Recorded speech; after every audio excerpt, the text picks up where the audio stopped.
ಆರೋಪಿಗಳನ್ನ ಕಮ್ಮಿ ಮಾಡಬೇಕು ಅನ್ನೋದೇ ತಮ್ಮ ಉದ್ದೇಶ ಅಂತ. ಯಾಕಂದ್ರೆ ಮಾಡ್ಕೊಳ್ತಿರೋ ಸಿನಿಮಾಗಳಲ್ಲಿ ನೋಡೋದು ಭೀಮಾ ಸಂದರ್ಭದಲ್ಲಿ ನೋಡಿದ್ವಿ ಡ್ರಗ್ಸ್ ಅನ್ನೋ ಒಂಥರ. ಯಾಕಂದ್ರೆ ಮೊನ್ನೆ ರೀಸೆಂಟ್ ಆಗಿ ಒಂದಿಷ್ಟು ಬಂದಾಗ ನಿಮ್ ಸಿನಿಮಾ ಸಿಕ್ಕಾಪಟ್ಟೆ ಟಾಕ್ ಆಯ್ತು. ದುನಿಯಾ ವಿಜಯ್ ಅವರು ತುಂಬಾ ಸಿನಿಮಾದಲ್ಲಿ ಹೇಳಿದ್ರೆ ಇದ್ರ ಬಗ್ಗೆ ಎಲ್ಲ ಅದೊಂದು ಪ್ರಯತ್ನ ನಡೀತಾ ಇದೆ ನಿಮ್ ಕಡೆಯಿಂದ ಅಂತ ಸ್ವಚ್ಛ ಬಂತು. ಅಂದ್ರೆ ನಾನ್ ಯಾವ್ದು ಆಸ್ ಅ ಡೈರೆಕ್ಟರ್ ನನ್ನ ಕಣ್ಣಿಗೆ ಯಾವ್ದದು ಪ್ರಶ್ನೆ ಕೇಳ್ಬೇಕು ಅನ್ಸುತ್ತೋ ಪ್ರಶ್ನೆ ಕೇಳೋದು ಎಲ್ಲರ ಹಕ್ಕು, ಎಲ್ರಿಗೂ ಬೇಕದು ಪ್ರಶ್ನೆ ಕೇಳಬೇಕು ಅನ್ನೋದು. ಅದನ್ನ ನಾನು ಸಿನಿಮಾ ಮೂಲಕ ಪ್ರಶ್ನೆ ಕೇಳ್ತಾ ಇರ್ತೀನಿ ಅವಾಗ.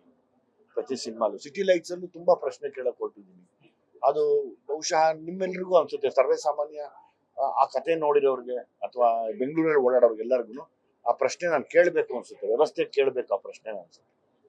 ಪ್ರತಿ ಸಿನಿಮಾ ನೀವು ಮಾಡ್ಕೊಂಡು ಬಂದಿದ್ದೀರಾ, ಬಟ್ ಈ ಸಿನಿಮಾ ಒಂದು ಸ್ಪೆಷಲ್ ಅನ್ಸುತ್ತೆ. ನಿಮ್ಮ ಮಗಳು ಈ ಸಿನಿಮಾದಲ್ಲಿ ಸೊ ಎಫರ್ಟ್ ಎಷ್ಟು ಡಬಲ್ ಆಗಿತ್ತು ಸರ್, ಮತ್ತೆ ಜವಾಬ್ದಾರಿ ಮಗಳನ್ನ ಇಂಟ್ರೊಡ್ಯೂಸ್ ಮಾಡೋದು ಒಂದು ನಿಮ್ಗೆ ಜವಾಬ್ದಾರಿ ಆಗಿರುತ್ತೆ. ಸೊ ಅದನ್ನ ಯಾವ ತರ ನಿಭಾಯಿಸಿದ್ರಿ ಅಂತ? ಈಗ ಅಲ್ಲೇನಾಗುತ್ತೆ, ಈಗ ಆಚೆ ಬಂದಾಗ ಮಗಳು, ಅಲ್ಲಿ ಸೆಟ್ಟಲ್ ಬಂದಾಗ ಮಗಳು ಅಂತ ನಾನು ನೋಡ್ಲೇ ಇಲ್ಲ. ಯಾಕಂದ್ರೆ ಈ ಸಿನಿಮಾ ನೋಡಿದ್ಮೇಲೆ ನೀವೇ ಹೇಳ್ತೀರಾ ಸರ್ ಇದು ತುಂಬಾ ಚೆನ್ನಾಗಿ ಆ ಪಾತ್ರನ ಡಿಸೈನ್ ಮಾಡಿದೀರಾ ಅಂತ. ಅಲ್ಲೆಲ್ಲೂ ಮಗಳು ಮುದ್ದ ಆ ತರದ್ ಯಾವ್ದೂ ಇಲ್ಲ. ನಿಮ್ಮ ಸಿನಿಮಾಗೆ ಡೈರೆಕ್ಷನ್ ಮಾಡೋದು ಬೇರೆ, ಅಲ್ಲಿ ನೀವೇ ಆಕ್ಟರ್ ಆಗಿರ್ತೀರಾ, ನೀವೇ ಇಲ್ಲಿ ಡೈರೆಕ್ಷನ್ ಕಟ್ಟಿ ಹೇಳ್ತಿರ್ತೀರಾ. ಸೊ ನಿಮ್ಮ ಮಗಳಿಗೆ ಹೇಳುವಂಥದ್ದು ಜೊತೆಗೆ ವಿನಯ್ ಅವ್ರಿಗೆ ಹೇಳುವಂಥದ್ದು. ಸೊ ವಿನಯ್ ಅವ್ರು ನೋಡಿದ್ರೆ ಸಾಫ್ಟ್ ಓಕೆ ಕ್ಲಾಸ್, ನೀವು ನೋಡಿದ್ರೆ ಮಾತು ಮತ್ತೆ ಲೋಕಲ್ ಕರ್ಕೊಂಡ್ ಬಂದ್ಬಿಟ್ಟಿದ್ದೀರಾ. ಹೌದು ಅಡ್ಜಸ್ಟ್ ಚೆನ್ನಾಗಿ ಆದ್ರೆ ಅಫ್ಕೋರ್ಸ್ ಅವರು ಹೊಂದಾಣಿಕೆ ಆಗ್ತಾರೆ. ಹೌದು. ಹೆಂಗಿತ್ತು ಅವ್ರ ವಿನಯ್ ತುಂಬಾ ಲೈಕ್ ಏನ್ ಹೇಳಿದ್ರು ಮಾಡ್ತಾರೆ, ಅದು ನನ್ಗೆ ಇಷ್ಟ. ಅಂದ್ರೆ ಒಂದು ಪ್ರಶ್ನೆ ಮಾಡ್ಬೇಕು ಯಾವಾಗ್ಲೂ ಡೈರೆಕ್ಟರ್ನ, ಮತ್ತೆ ಇನ್ನೊಂದು ಈ ತರ ಅಲ್ಲ ಈ ತರ ಓಕೆನಾ ಅಂದಾಗ ವಾವ್ ಅನ್ಸುತ್ತೆ. ಅದ್ರಲ್ಲಿ ವಿನಯ್ ಸಖತ್ ಎಕ್ಸ್ಪರ್ಟ್ ಇದ್ದಾರೆ.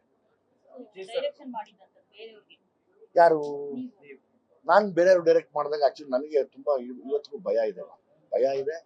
ಮತ್ತೆ ಮತ್ತೊಂದು ದೊಡ್ಡ ಪರೀಕ್ಷೆ ಬರ್ತಿದ್ವಿ, ನನ್ನ ಮೇಲೆ ಬರ್ಕೊಂಡಾಗ ಇನ್ನೊಂದು ಮಾಡ್ಕೊಂಡು ಗೆಲ್ಬೋದು ಅಂತ ಹೇಳ್ಬಿಡ್ಬೋದು. ಇದು ಹಂಗಲ್ಲ. ಇದು ನಾನು ಬೇರೆಯವ್ರಿಗೆ ಅವ್ರ ಪರವಾಗಿ ನಾನು ಪರೀಕ್ಷೆ ಬರೆದು ಎದುರಿಸ್ತಾ ಕೂತಿದ್ದೀನಿ ಈಗ. ಸೊ ಹಾಗಾಗಿ ಅದಕ್ಕೆ ಪ್ರಮೋಷನ್ಗಳನ್ನ ಕರೆಕ್ಟ್ ಆಗಿ ಮಾಡೋಣ ಅಂತ ಹೇಳಿ ಸ್ಟಾರ್ಟ್ ಮಾಡಿದ್ವಿ.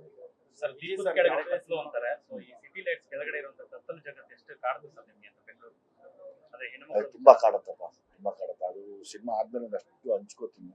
ಅದು ಬಹುಶಃ ನೀವೆಲ್ರೂ ಮುಂದೆ ನಿಲ್ಬೇಕಾಗತ್ತೆ. ಬಟ್ ನಮ್ಗಳ ಕೂಗು, ಫಾರ್ ಎಕ್ಸಾಂಪಲ್ ಈಗ ನಾವು ಭೀಮಾ ಅಲ್ಲಿ ಏನ್ ನಾವು ಡ್ರಗ್ ಬಗ್ಗೆ ಕೂಗಿದ್ವಿ, ಅದು ತುಂಬಾ ಇಲ್ಲಿವರೆಗೂ ಓಡಾಡ್ತಾ ಇದೆ. ಬಟ್ ಕೆಲವ್ರಿಗೆ ಹೇಳಕ್ ಇಷ್ಟ ಇಲ್ಲ, ಇದು ಭೀಮಾ ಸಿನಿಮಾಯಿಂದ ಇನ್ಸ್ಪೈರ್ ಆಗಿದೀವಿ ಅಂತ. ಪರವಾಗಿಲ್ಲ, ನಮ್ಮ ಉದ್ದೇಶ ಇದ್ದಿದ್ದು ಗಾಂಜಾ ನಿಲ್ಬೇಕು ಅನ್ನೋದು.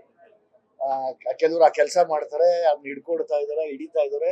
ಹೌದು ಸರ್, ನಾವು ಭೀಮಾ ಸಿನಿಮಾಯಿಂದ ಇದನ್ನ ನೋಡಿದ್ವಿ ಅಂತ ಯಾರು ಹೇಳಕ್ ಮನ್ಸು ನಮ್ಗೆ ಅದ್ರ ಬಗ್ಗೆ ನಮ್ಗೆ ಆ ಕ್ರೆಡಿಟ್ ತಗೊಳ್ಳೋ ಆಸೆನೂ ಇಲ್ಲ.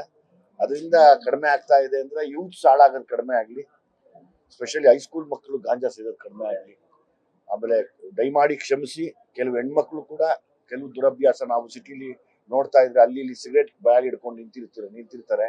ಆ ಸಿಗರೇಟ್ ಇಟ್ಕೊಂಡು ನಿಂತ್ಕೊಳ್ಳೋದೇ ಮತ್ತೊಂದ್ಸರಿ ಅದಕ್ಕೆ ಗಾಂಜಾ ಫಿಲ್ ಮಾಡೋ ಕಾರ್ಯಕ್ರಮ ನಡೆಯುತ್ತೆ ಯಾಮಾರ್ಸೋದಕ್ಕೆ. ಸೊ ಹಂಗಾಗಿ ಹೆಣ್ಮಕ್ಳು ಯಾವತ್ತು ಮುಗ್ಧರು ಅನ್ನೋಕ್ಕಿಂತ ಹೆಚ್ಚಾಗಿ ಒಂದು ದೇವ್ರ ತರ. ಸೊ ಹಾಗಾಗಿ ಸುಮಾರು ಜನ ಹೆಣ್ಮಕ್ಳು ಸೇರ್ತಾ ಇರ್ತೀರಾ.